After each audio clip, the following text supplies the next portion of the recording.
Jadi hukum Newton ya, seperti yang kita udah tahu itu ada tiga. Nah, hukum Newton ini dia berasal dituliskan dalam eh, buku Newton ini, Principia Mathematica ini. Jadi dari situ tertulis tiga buah hukum tentang gerak. Yang mana hukum pertama itu dia tentang sifat kelembaman. Nah, maksudnya kelembaman itu seperti apa? Benda itu cenderung untuk mempertahankan posisi semulanya gitu. Jadi ketika mula-mula benda tersebut diam, nah maka dia cenderung untuk mempertahankan kondisi diamnya. Nah, ketika dia dalam keadaan bergerak dengan kecepatan v itu kan, kecepatan yang konstan, maka dia berusaha juga untuk mempertahankan kecepatan konstan yang tersebut gitu. Nah, untuk mengubah apa kedudukan benda ini dari diam ke bergerak atau dari bergerak ke diam, nah itu diperlukan gaya. Nah, jadi hukum pertama ini kemudian disempurnakan dengan hukum kedua Newton bahwa sebenarnya hukum Newton itu berbunyi F sama dengan dp per dt gitu ya. Jadi kalau terdapat perubahan momentum dalam suatu benda, yang misalkan dari keadaan diam ke bergerak itu kan terjadi perubahan momentum ya.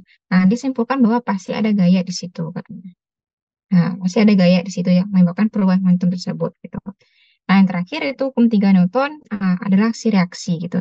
Jadi ketika kita memberikan gaya, misalkan ini balok ya, kita tendang balok ini, kita berikan gaya dari kaki kita, nah maka balok ini juga akan memberikan gaya ke kaki kita gitu. Jadi hasil reaksi. Nah, begitu juga dengan gaya normal, ketika balok ini menekan lantai, kan dengan gaya gravitasi, dengan gaya beratnya, maka lantai juga memberikan gaya yang mendorong si balok ini, disebut juga sebagai gaya normal gitu. Di N dengan mg itu sebenarnya merupakan gaya aksi reaksi. Nah, dia itu apa ilmiah terjadi di alam. Kalau kita berikan aksi kepada suatu benda, nah maka dia akan memberikan reaksi kepada kita. Dan yang mana arahnya arahnya berlawanan tapi nilainya sama. Nah, seperti ini ya. Nah, N ini sama dengan mg yang mana arahnya berlawanan ya, ini ke bawah ini ke atas. Sama juga dengan gaya tendang tadi. Nah, jadi kita merasakan gaya yang sama juga yang kita berikan ke balok gitu. Jadi semakin besar kita menendang balok, nah semakin sakit pula kita karena dia aksi reaksi gitu ya. Oke. Jadi yang paling penting itu adalah hukum dua Newton ini. Jadi ya secara general seperti ini berbunyi perubahan dari momentum terhadap waktu. Nah, yang mana momentum itu merupakan perkalian antara massa dengan kecepatan. P sama dengan M kali V. Ya, dan ini perkaliannya perkalian biasa ya, bukan perkalian dot atau cross. Jadi perkalian biasa, misalnya, misalkan kecepatannya itu adalah A arah I, kemudian B arah J gitu kan, komponen kecepatannya. Nah, maka momentumnya adalah M dikalikan dengan yang di sini. Nah, dengan seperti ini aja. Jadi MA arah I tambah MB arah J. Nah, kesimpulannya apa? Arah dari P itu sama dengan arah dari V. Nah, ya, arah. Jadi kalau kecepatan benda itu ke sana, ke arah kanan, maka momentumnya juga ke arah kanan. Ya. Dia merupakan perkalian biasa saja. Oke. Jadi kita masukkan ke sini. Kf itu adalah perubahan terhadap waktu dari M kali V, ya kan, massa dengan kecepatan. Nah, ini kan menggunakan aturan kali ya, aturan kali. Jadi turunkan M dulu, jadi dm, dt, terus V yang ikut, tambah sekarang M yang ikut, terus turunkan V, dv, dt. Nah, sebenarnya hukum Newton itu seperti ini dia. Nah, panjang seperti ini. Maksud dmdt itu apa? Perubahan massa terhadap waktu. Nah, maksud dvdt itu apa? Perubahan kecepatan terhadap waktu. Nah, jadi kalau bendanya itu rigid, ya, benda rigid atau benda tegar, contohnya apa benda tegar ya? Seperti balok, ya, silinder, atau apa yang udah kita kenal selama ini, nah itu benda tegar. Ya, artinya masanya tidak berubah terhadap waktu. Jadi dm per dt-nya sama dengan nol untuk benda yang tegar. Nah, sehingga bagian ini aja yang tinggal nih. Jadi tinggal F itu adalah M kali dV per dt saja. Nah, kita tahu bahwa dV per dt itu adalah percepatan.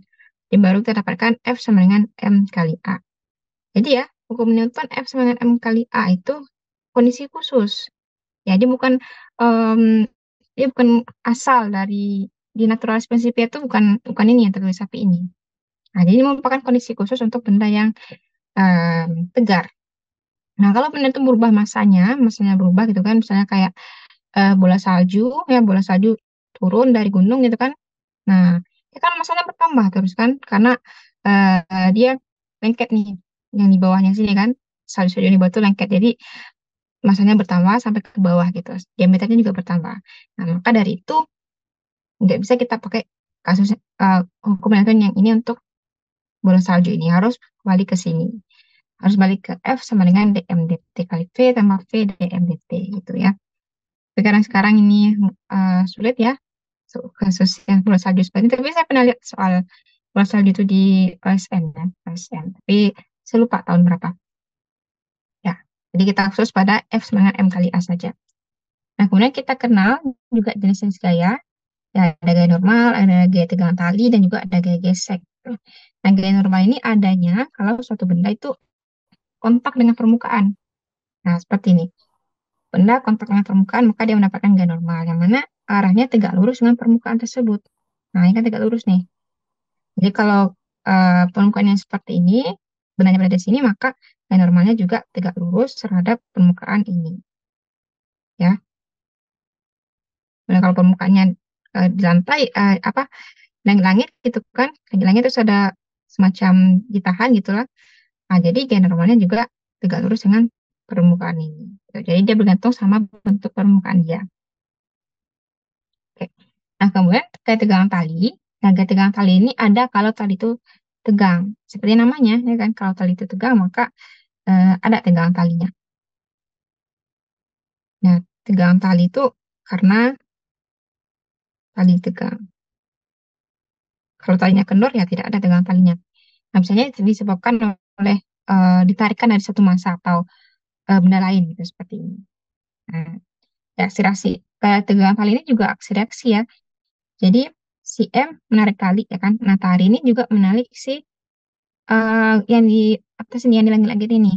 Jadi langit-langit juga merasakan gaya tegangan tali, dan benda juga merasakan gaya tegangan tali. Makanya dia aksi-reaksi seperti ini. Ya, oke. Nah, kemudian gaya gesek yang mungkin ini agak kompleks sedikit.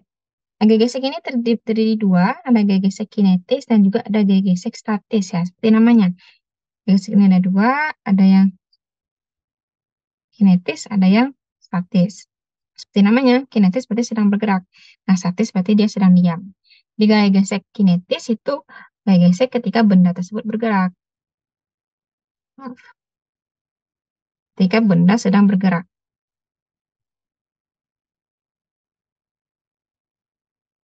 Nah, kalau statis itu benda sedang diam. Tapi statis ini sebenarnya lebih umum sih definisinya. Benda yang mengeliling tanpa slip itu sebenarnya gaya gesek statis gitu ya. Intinya adalah em, kalau gaya gesek statis ini tidak terjadi gerakan relatif antara benda tersebut dengan permukaannya. Nah, itu baru pakai gaya gesek statis. Itu ya bolehlah kita bilang senang diam gitu ya. Ya, contohnya seperti ini. Nah, yang mana gaya statis itu biasanya lebih besar daripada gesek kinetis. Ya, jadi rumus dari gaya gesek itu adalah mu dikali n. Kalau dia sedang bergerak berarti pakai mu k. Nah, kalau dia sedang diam berarti pakai mu s gitu. Nah, contohnya seperti ini. Eh, Contohnya seperti ini ya. Ini sebuah balok bermasa 10 kilogram yang sedang diam. Balok tersebut kemudian didorong dengan gaya 100 Newton. Tapi balok tersebut tetap diam nih. Katanya dia masih diam. Berarti gaya apa tuh? Gaya gesek apa tuh? Gaya gesek statis, ya kan? Gaya gesek statis karena dia masih diam. Nah, berarti ini ada gaya luar, ada gaya eksternal 100 Newton. Nah, ada gaya gesek. Gaya gesek ini tentu arahnya lawanan, ya kan? Fs-nya. Nah, karena benda ini masih diam, maka sigma F-nya adalah nol. Ya, maka F dikurang Fs itu adalah nol. Maka F-nya adalah Fs. Maka gaya geseknya sama dengan gaya yang diberikan, yakni 100 Newton. Nah, gitu. Bukan bukan Fs-nya itu adalah mu S dikali N ya. Kan kalau kita kali ini mu S kali N berarti 1,2 dikalikan dengan Mg ya. Kan gaya normal itu ini N, ini Mg, berarti dia N sama dengan Mg ya. Nah, berarti 1,2 dikali 10 dikali 100, dikali 10. di 120. Nah, ini kan gaya geseknya lebih besar daripada gaya applied-nya kan, gaya ini, gaya luarnya. Gak mungkin dong dia gerakannya ke kiri. Secara matematis pasti dia ke kiri, ya kan? Ya kan gak mungkin. Gayanya kecil. Terus gaya luarnya kecil. Tangan gaya geseknya besar. Terus dia tiba-tiba gerakan ke kiri. Itu kan gak mungkin ya. Jadi gaya gesek statis itu dia yang besar mu S kali N ini. Jadi Fs sama dengan mu S kali N itu tuh gaya statis maksimum. Nah, gaya statis maksimum. Jadi kesimpulannya apa? Ya gaya gesek statis itu dia berubah nilainya. Dia bergantung sama besar gaya applied-nya ini. Ya kalau nggak ada gaya applied-nya, nggak ada gaya eksternal, berarti nggak ada gaya gesek. Nah, istilahnya kan seperti itu aja. Karena kan nggak mungkin dia ada sendirian gitu. Kalau dia ada sendirian, otomatis dia gerakannya ke kiri. Nah, jadi dia bergantung seperti itu. Jadi kalau misalkan sebuah lemari gitu kan, dia diam aja, nggak ada gaya-gaya, nggak ada gaya eksternal, ya gaya geseknya di situ nol. Ya gaya geseknya di situ nol. Jadi dia bergantung sama gaya luarnya ini. Nah, kalau gaya F eksternal itu sudah sedikit lebih besar daripada Fs, daripada 120 Newton ini, nah maka baru dia mulai akan bergerak. Gitu. Misalkan nilainya ini udah 120 nih, F-nya udah katakanlah yang paling minimum itu udah 120. Nah, baru dia tepat akan bergerak di situ. Jadi sedikit lagi kita berikan gaya, misalkan 120,01 Newton gitu kan. Nah, dia baru bergeraknya ke kanan. Nah, gitu. Jadi mu S kali N ini sebenarnya apa sebagai uji gitu. Sebagai besaran uji berapa gaya yang minimal gaya yang kita butuhkan untuk menggerakkan si balok ini. Ya, gitu ya. Analisisnya seperti itu. Oke. Jadi kalau benda itu sudah bergerak ya kita pakai koefisien kinetis saja. Nah, kita seperti ini. Sebuah balok bermasa M sama dengan 2 kilogram sedang ditarik menggunakan tali. Jadi talinya di sini, tarik begitu kan. Nah, dia dihubungkan dengan katrol. Katrolnya ini licin, tak bermassa juga. Dia tidak berotasi ya. Kemudian tali tersebut ditarik dengan gaya 10 Newton. Jika terdapat gesekan antara balok dengan lantai, nah ini kan ada tegangan tali, terus pasti balok ini gerak kan. Nah kalau balok itu gerak, berarti dia udah pakai gaya gesek kinetis. Tadi mu di sini adalah udah mu K. Nah maka berapakah nilai percepatan balok ketika x-nya sama dengan 0,4 meter? Ya, jika diketahui pada soal ini posisi balok adalah 0,3 meter di bawah katrol dan diambil G sebanyak 10 meter per sekon kuadrat. Jadi seperti ini. Nah, ini kan di bawah katrol ya, bawah katrol. Nah, ini jarak antara kalau tersebut dengan jarak antara katrol tersebut dengan benda, ini X sama dengan 0,4. Sepertinya ini kurang tepat kalau kita ambil 0,3 meternya dari sini. Nah, sepertinya dari sini 0,3 meternya. Nah, dari sini ya. Jadi segitiga itu seperti ini. Ini 0,3, nah ini 0,4. Nah, jadi 0,3-nya dari ujung dari katrol. Gitu. Kalau kita gambarkan lagi ya segitiganya kita bongkar di sini. Nah, ini panjang talinya. Panjang tali yang berhubungan dengan katrol L-nya. Nah, di sini X-nya, di sini yang 0,3 itu. Nah, di sini kan 0,4 tadi. Berarti saat itu adalah di sini 0,5. Jadi panjang talinya itu ada 0,5 dari sini ke sini ya. Terus itu. Nah, anggap sewaktu-waktu sudutnya adalah theta. Nah, berarti kan kita bisa mendapatkan nilai theta di sini. Yakni tan theta-nya adalah 0,3 dibagi 0,4. Depan dibagi samping. Berarti 3/4. Nah, tan yang 3/4 berapa? 37 derajat. Jadi saat itu tetanya adalah 37 derajat. Oke, baru kita tinggal gaya-gaya M kerja pada benda ini. Yang pertama, sigma FY-nya kan sama dengan 0, dia cuma bergerak dalam arah X ya. Sigma FY-nya adalah 0. Terus gaya M kerja pada arah Y, itu ada gaya normal, M tambah T cos theta, maaf, T sin theta ya. T sin theta dikurang MG sama dengan 0. Ya, perhatikan ini dengan tadi kita proyeksikan ke sini menjadi T cos theta, kemudian ke atas menjadi T sin theta. Jadi N tambah T sin theta kurang MG sama dengan 0. Maka N-nya adalah MG kurang T sin theta. Kemudian sigma Fx sama dengan M kali A. Ya, dia bergerak dalam arah X ya. Nah, gaya yang beda pada arah X itu ada T cos theta sama gaya gesek. Di T cos theta dikurang Fs, F aja ya lah ya. F sama dengan M kali A. Nah, gaya gesek itu kan adalah mu dikali N ya. Nah, N-nya dari sini. Di T cos theta kurang mu kali Mg kurang T sin theta itu sama dengan M kali A. Jadi T-nya kita kumpulkan, cos theta tambah mu sin theta kurang mu Mg itu sama dengan M kali A. Oke, maka dapatkan percepatannya adalah T, T per M cos theta tambah mu sin theta kurang mu G. Nah, nilai cos theta sama sin theta-nya masukin dari yang 37 derajat ini. Ya, itu waktu-waktu segitu. Jadi kita dapatkan di sini bahwa percepatannya itu sebagai fungsi dari theta. Nah, jadi sebagai fungsi dari sudutnya. Sebagai fungsi dari sini. Juga sebagai fungsi dari X. Kenapa? Karena theta kan tadi sama dengan, tadi kan tan theta itu adalah Y per X. Ya, Y per X. Maka tan theta itu adalah tan min 1 dari Y per X. Nah, Y-nya kan konstan ya. Y-nya konstan selalu 0,3. Nah, maka theta-nya sebagai fungsi dari X di sini. Jadi percepatannya sebagai fungsi dari X juga. Nah, di A-nya adalah sebagai fungsi dari X. Jadi katanya di sini di sewaktu-waktu, jadi ketika θ-nya adalah 37 derajat, maka A-nya adalah T per M cos 37 tambah mu sin 37 dikurang mu G. Gitu ya.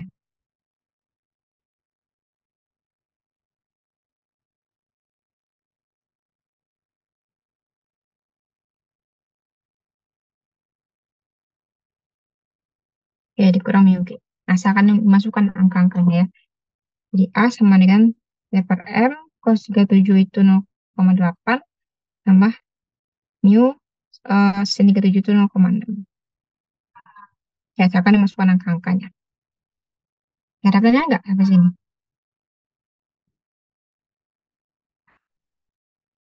Ya, ini masih apa ya? Masih satu benda ya, jadi mungkin tidak terlalu sulit ya. Ya, mungkin yang butuh analisisnya di sudutnya ini tadi. Ya, di sudut itu. Ya, apa kaitannya dengan X gitu. Oke, kalau datanya kita lanjut ya. Jadi kalau nanti ada pertanyaan silakan apa diinterupsi aja. Ngomong aja langsung ke Kak Jamil ya. Oke, sekarang eh, anggap semua permukaan benda tidak mempunyai gesekan dan abaikan massa tali. Nah, jadi semua permukaannya licin, ada M1 dengan M besar itu licin, terus juga M2 dan M besar itu juga licin. Nah, si M besar ini dia didorong dengan gaya F seperti ini. Hitung gaya mendatar yang dibutuhkan agar benda M1 dan benda M2 itu tidak bergerak relatif terhadap M besar. Nah, jadi berapa ini? Berapa F minimum? Bukan F minimum, jadi tapi memang F. Berapa F agar M1 dan M2 tidak bergerak relatif terhadap M besar. Tapi menurut tanah, kami orang yang dari tanah gitu kan, si M1 dengan M2 bergerak. Nah, tentu percepatannya sama dengan percepatan M besar. Jadi M1 menurut tanah itu bergerak dengan percepatan A, dan M2 juga bergerak dengan percepatan A, dan si M besar juga bergerak dengan percepatan A. Sehingga si M1 dengan M2 itu relatif terhadap M besar, dia nol percepatannya. Karena dia sama, ya kan? Nah, gitu. Jadi, untuk menyelesaikan soal ini, ada dua caranya ya. Ada dua cara. Yang pertama, adik-adik bisa menggunakan kerangka, bukan dua cara sih, tapi pemilihan kerangka ya. Jadi bisa menggunakan kerangka labor atau kerangka inersia. Maksudnya kerangka Indonesia itu apa? Ya kerangkanya sedang diam. Contohnya kayak orang yang tadi kan, ya pengamat dari luar gitu. Nah, bisa juga menggunakan kerangka CM besar. Kita bagi ini, kita bagi caranya. Ini bisa menggunakan kerangka labor atau inersia, kita juga bisa menggunakan kerangka M, KM besar atau kerangka non-inersia. Ini maksud non-inersia itu apa? Ya, dia tidak diam, dia sedang bergerak. sedang bergerak dipercepat. Nah, kalau benda yang bergerak dengan kecepatan konstan ya, itu juga termasuk kerangka inersia. Karena eh, karena kerangka inersia ini definisinya adalah benda diam atau bergerak konstan. Diam atau konstan. Ya, seperti itu definisinya dari eh, buku Newton itu. Kalau dia kerangkanya non inersia, maka dia dipercepat. Kerangkanya dipercepat. Jadi lebih lanjut nih bahasnya di apa? Relativitas ya, relativitas. Oke, jadi kalau kita tinjau dari kerangka inersia, maka M1 bergerak, M2 juga bergerak, namun dengan percepatan yang sama dengan percepatan A, dengan M besar.